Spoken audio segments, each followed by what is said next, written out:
Edson, o que eu fico curioso, assim, eu acredito que existem extraterrestres e tudo mais. Eu trouxe até umas coisas aqui bem legais. Tá, vamos ver. Para você, posso ir pegando aqui algumas coisas? Pegando, mas a pergunta que eu te faço é a seguinte. Como nos últimos anos, nos últimos 10 anos principalmente, todo mundo tem uma câmera filmadora na mão. Uma coisa que era raro no passado, né? Você tem uma filmadora, você tem uma máquina fotográfica, você tinha que revelar. Era muito mais trabalhoso você tirar uma foto e tudo mais. Hoje, você viu um negócio aqui, pá! Tem o celular, né? Tem um celular. Por que, mesmo assim, a gente não tem o registro? Antigamente parece que tinha mais registros. Parece que antigamente apareciam mais vídeos e mais fotos de OVNIs que agora.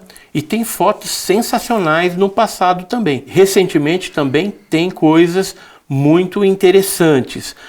Embora a gente tenha que dar um desconto atualmente, porque tem muito fake também. Tem muitas pessoas... Mas fake também tinha antigamente. Aliás, era até mais... Tinha, mas era mais difícil você fazer, era dupla exposição, às vezes era um engano fotográfico. Jogava uma panela pra cima, tira uma foto, você fala Também, mas você tinha já naquela época alguns grupos que faziam análise da foto ou do vídeo. Por exemplo, o Ground Saucer Watch nos Estados Unidos, o próprio pesquisador que já falecido, Claudir Covo, aqui de São Paulo, ele era um engenheiro que fazia análise de foto e de filme. Então a gente já tinha naquela época, embora assim primitivo, vamos dizer assim, porque hoje tem muito mais recurso, mas se fazia já as análises das fotos e vídeos. E o que acontece? É um ledo engano pensar que só tem imagens desfocadas. Não é verdade. Não, quero saber, porque a minha pergunta é a seguinte: por que nos últimos 10 anos... por exemplo... Só concluir minha pergunta, eu já quero ver. Isso aqui é de 94, já é uma coisa mais antiga. Mas por que nos últimos 10 anos, onde todo mundo passou a ter uma câmera na mão, a gente era para ter um monte de vídeo. Muito registro. E por que a gente não tem? E eu recebo muitos registros. Em vídeo e foto? Em vídeo, em foto. O que acontece? A imprensa, antigamente, se pegar na década de 80, 90, ela dava bastante atenção para esse fenômeno. Então divulgava muito. Eu tenho muitos recortes de jornais daquela época. Já na época mais recente, o pessoal está preocupado com política, né? Com isso, com aquilo. Então, mas se eu saio no OVNI, ele por exemplo, tá imagina se naquele dia que você tinha 14 anos, se você tivesse um celular na mão, você ia gravar, concorda? Com certeza. Ou não. Porque como eu não sabia o que era o fenômeno OVNI naquela época, então provavelmente eu não gravaria. Não gravaria. Eu não sabia, eu tinha 14 anos. Não, mas se você tivesse um celular... Não gravaria. Mas sua mãe talvez gravasse alguém naquela vizinhança inteira? Talvez, se já tivesse conhecimento do assunto OVNI. Mas nem a minha mãe tinha. A gente não sabia. Não, eu quero dizer o seguinte... Sabe como eu descobri que aquilo ali era um OVNI? Porque eu trabalhava no Banco do Brasil de menor aprendiz, e aí eu cheguei lá conversando com um vigilante do Banco do Brasil ali do Guarujá, que era o Ledinildo Azevedo Ledo de Mello. Ele me falou assim: isso aí que você viu é um OVNI. Vou te apresentar um pessoal de um grupo lá de Sumaré, que era o Eduardo e Oswaldo Mondini. Pensa o seguinte, a gente está num mundo, não sei quantos... no Brasil praticamente, vamos supor que o Brasil tem 220 milhões de pessoas. Vamos supor que 100 milhões de pessoas têm um celular, vamos supor que 50 milhões de pessoas têm um celular. Por que a gente não tem vídeos disso com uma facilidade? Tipo, você disse que no litoral de São Paulo é muito comum ter. Por que a gente não tem vídeo a rodo disso aí? Tipo, Mas tem, porque fica não tem. mais... Até onde fica restrito aos grupos ufológicos, porque a imprensa não dá esse tipo de notícia. Mas hoje você tem no YouTube, por que não posta no YouTube? Tem pessoas que colocam. E são reais? Não, porque não foram analisados. Só são considerados reais aqueles que passam por uma análise técnica. Eu quero ser convencido hoje. Me mostra seu material primeiro. Você trouxe aqui um monte de coisa, vamos ver. Então, só para você ter uma ideia, a gente tem uma revista. Eu sou coeditor da revista, a revista OVNI Pesquisa. Essa aqui é a última edição.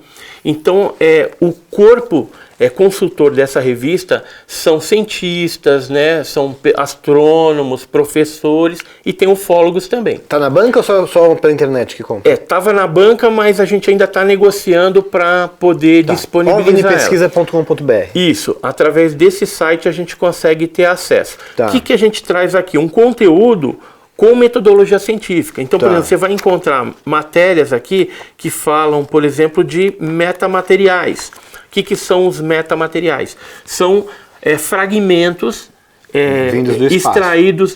extraídos em explosões de OVNIs ou quedas, acidentes de OVNIs, e esse material ele tem chamado a atenção não só dos cientistas, dos militares, mas também dos ufólogos, de todo mundo.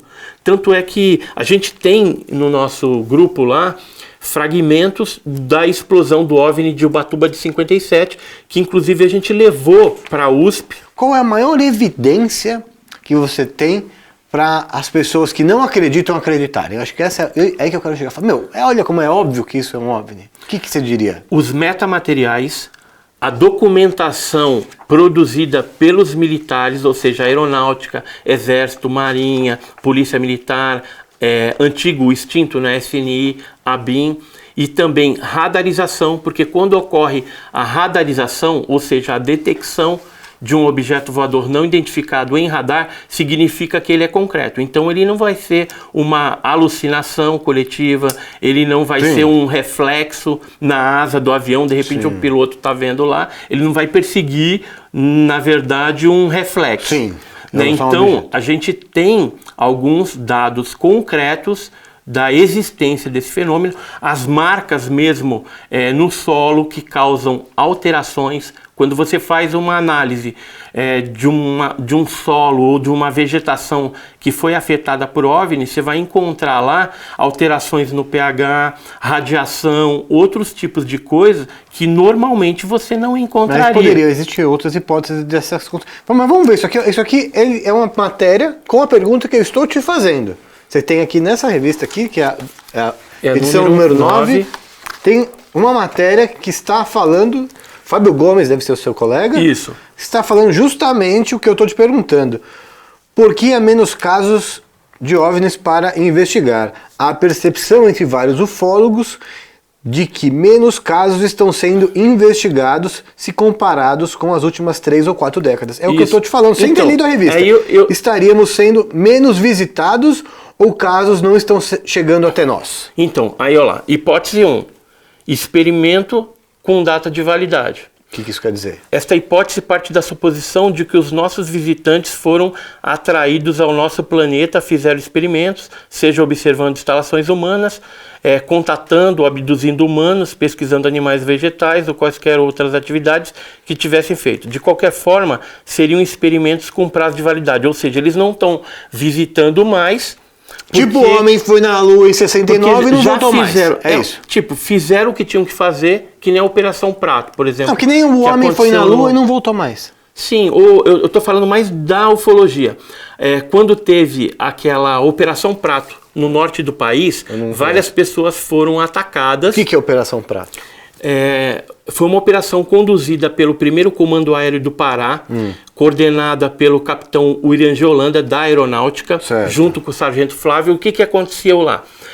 Objetos voadores não identificados apareceram de forma maciça naquela região, ou seja, no Pará, no Maranhão, no Amazonas, na década de 70, finalzinho e começo de 80, e projetavam focos de luz nas pessoas e sugavam determinadas partes de sangue, material... É o chupa-chupa. Plasma, é o chupa-chupa. Tá.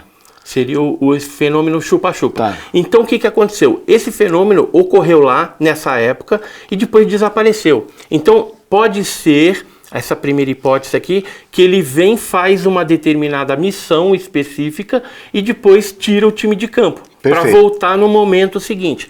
Aquilo que eu estava falando, a hipótese 2, a descrença da imprensa em cima do assunto, então eles não dão mais ênfase para o assunto e a vergonha da pessoa de relatar.